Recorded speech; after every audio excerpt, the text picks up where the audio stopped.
A person has to remember that the road to success is always under construction. You have to get that through your head. That it is not easy becoming successful. Do not ignore the passion that burns in you. Spend time to discover your gift. Do not ignore your gift. Your gift is the thing you do the absolute best with the least amount of effort. Excuses are the lies you convince yourself are true to avoid proving you are worthy of the gift you were given. Say this with me: no more excuses. Don't ever be afraid to put yourself in a lesser position so that you can learn something from someone who knows more. Failure means you've now learned another valuable lesson that pushes you one step closer to success. Don't hate the player. Change the game. God doesn't make any mistakes. You are exactly where you are supposed to be right now. Don't let your mind stop you. Find that one glimmer of light in the darkness. God's plan for you is greater than any plan you can think of. If you want to be successful, you have to understand one thing about wanting to become successful. It's hard. It's really, really hard. Go in understanding that. Most people go in with the wrong attitude. I'm going to just go do this. It's easy. No, it's hard. Expect challenges to come, setbacks to come, trials to come, hardship. It's hard. It's hard to be successful. But let me tell you something else though. I've not been successful. And you know what? That's hard too. And you know the thing about not being successful and the hard part of it is, you don't have options with that hard. You can't decide, okay, well, I'm gonna take a vacation, give me a break. Or I'm gonna go down here and I'm gonna buy me an outfit, make me feel better. Or I'm gonna eat at a different restaurant tonight because I'm tired of it. Being successful creates options for you. When you're not successful, it's hard. When you're successful, it's hard. So you have to make a conscious decision. Which one of these hards do I want? Do I want the hard with options, or do I want the hard without options? Do I want the hard with some upside, or do I want the hard that leads to nowhere? And that decision for me becomes quite simple. I'm gonna take the hard with some upside, because success is really hard, man. It really is, and it's daunting. That's why most people stop. Everybody has that moment where you have to decide, am I gonna go through or I'm gonna quit? The sad part about it is, the average person on the way to their dream quits. Before God's package arrives. See, here's the deal. Soon as you ask God for something, if you're a person of faith, you his child, God loves you. If your children ask you for something, you try to find a way to make it happen. Well, God ain't got to try to find a way. He can just make it happen. You have no idea how many boxes you have stored up in heaven with your name on it because you lost faith. What I do is I always ask God to send me everything I lost faith for. I always ask that. And then make me humble myself and remember what I asked for and get back in faith. All you gotta do is stay in faith. You have to believe. You can't run 50K without some faith. 15, 20, 26. It's too many moments you can give up. You got to stay there. You ain't gonna become Mr. Universe. It's not happening, man. You're not getting no TV show. You're not gonna become the head of the company. You're not gonna get the supervisor position. You're not gonna own the sugarcane farm. You ain't gonna own it, dog. You can be one of the workers there, but you're not finna be that dude that do the hiring. You're not finna be that dude if you don't stay in faith and come to work. See, I lost a lot, but I lost my fear of failure. Michael Jordan, in his life, has taken 946 game-winning shots. Michael Jordan ain't made but 123 of them. But they don't write about the losses. They write about all of them that went in. His last game against Utah, and and he hit that jumper. That's all you see. He didn't do that but 123 times. He missed 800 sometimes. But he wasn't afraid to take game-winning shot. You just got to lose your fear of failure. Failing is part of the process. You got to train to run a long way. You can't just go get in the first competition, your ass win. I lost my first comedy competition I ever got in. $10,000 out here in LA. I flew from Atlanta, man. I needed that $10,000 so bad, man. I was in a world of hurt. Homeless, people didn't know. And I was the funniest guy on the show. The guy that run the comedy club, Eric, came up behind me when they was about to announce the winner. Said, congratulations, man, you won this thing. See, that's a clue. Because I needed this $10,000. I ain't never had $10,000. They announced the winner, Rocky Laporte, comedian from Chicago. One of the judges was the owner of his home club. I couldn't have beat this dude no kind of way. He came up to me and said, I know you thought you was gonna win, but I got your ass. You ain't even never heard of Rocky Laporte, have you? You got who ass? See, what Rocky didn't know was, when I lost, I wasn't gonna quit. I ain't get off Faith Street. I kept staying there, because I knew he was gonna come get me sooner or later. I just don't believe he bring you this far to leave you. Wherever you at right now, God did not bring you this far to forsake you, to let you go. He brought you this far because he had purpose for you. The reason you ain't got COVID and died, because he got purpose for you. The reason you still here, because he got purpose for you. If when God is through with you, you won't wake up no more.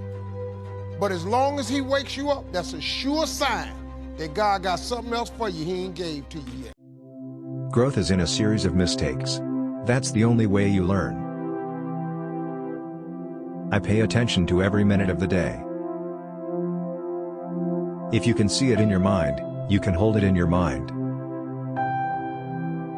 Let a man see what he can get, but make him imagine what he can have. I'm a comedian first. I've learned how to act.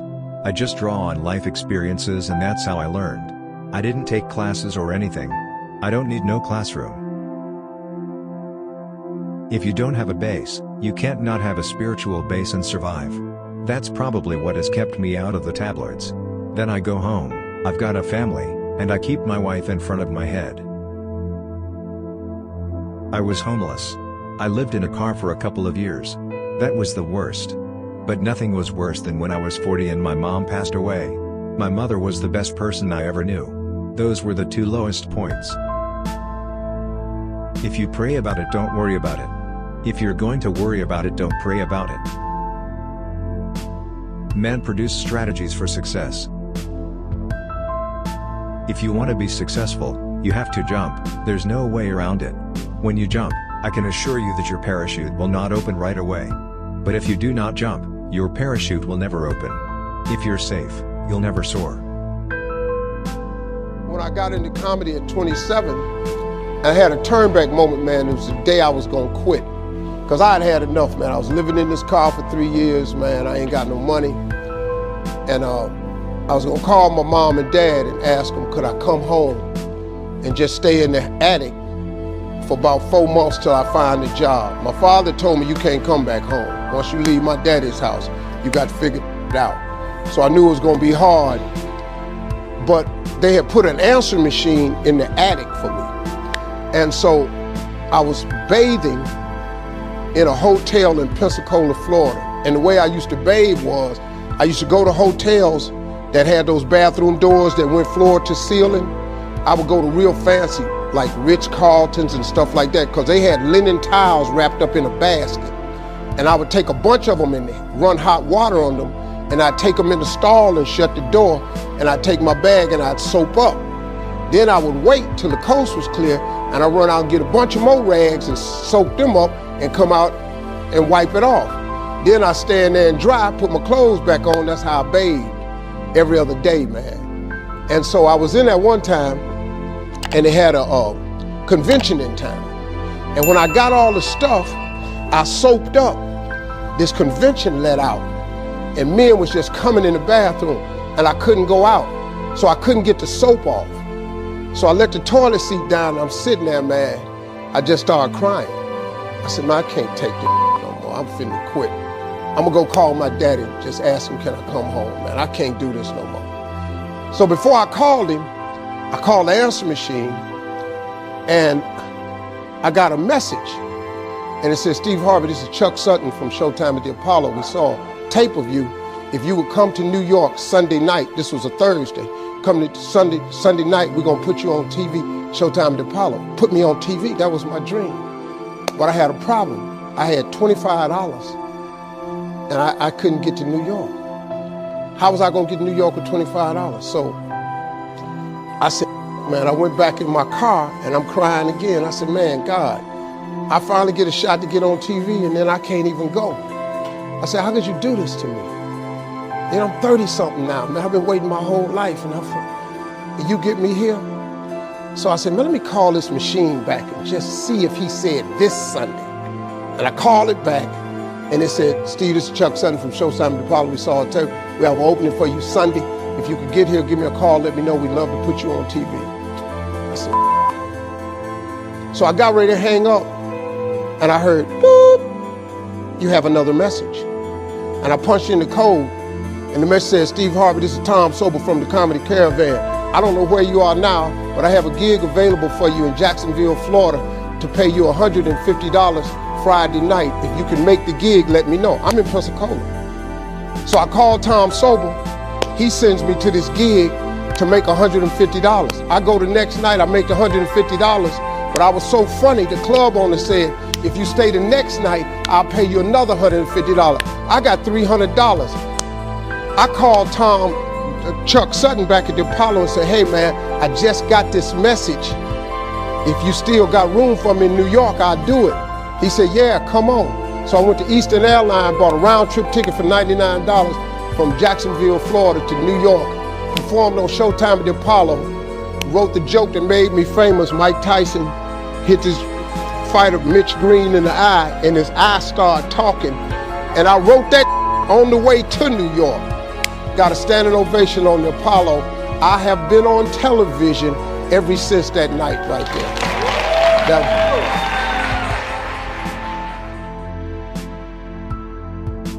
My father instilled in me to take care of my family. Show up even when you don't want to show up.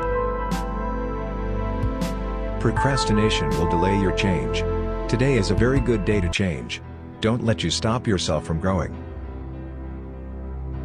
Some of us have been playing the same self-defeating records over and over again in our heads for so long that we don't know how to think any differently about ourselves. The dream is free, but the hustle is sold separately.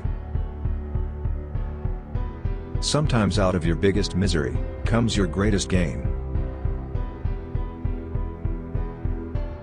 The 4 P's to success are pressure, persistence, perseverance, and prayer.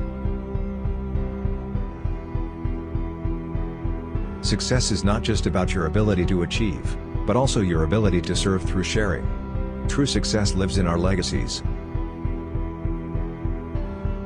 The more people you help become successful, the more successful you become. Wake up and smile. Wake up and be grateful. Successful people appreciate where they have come from, but they don't let their past set the tone for their future. Successful people are innovators. The most successful people in this world recognize that taking chances to get what they want is much more productive than sitting around being too scared to take a shot. What would you do if you weren't afraid? The number one cause of failure in this country is the fear of failure. You are never too old to reinvent yourself. There has been nothing more impactful on my life and meaningful to me than the introduction of Christ. That, hands down, blows away every joke I've ever written. You can't go forward and backwards at the same time. Your gift is something that you can do innately better than anything else. You can't tell big dreams to small-minded people. When you're happy at home, you can make a lot of things happen. Your reality is yours. Stop wasting time looking at someone else's reality while doing nothing about yours. What I learned from that moment is that when you face your fears, they aren't as big as you thought they were. What makes them big is when you don't turn around to face them head on. The longer you avoid your fears, the bigger they grow in your mind. Your setback is just a setup for a comeback. Your dream has to be bigger than your fear. You have the potential for greatness.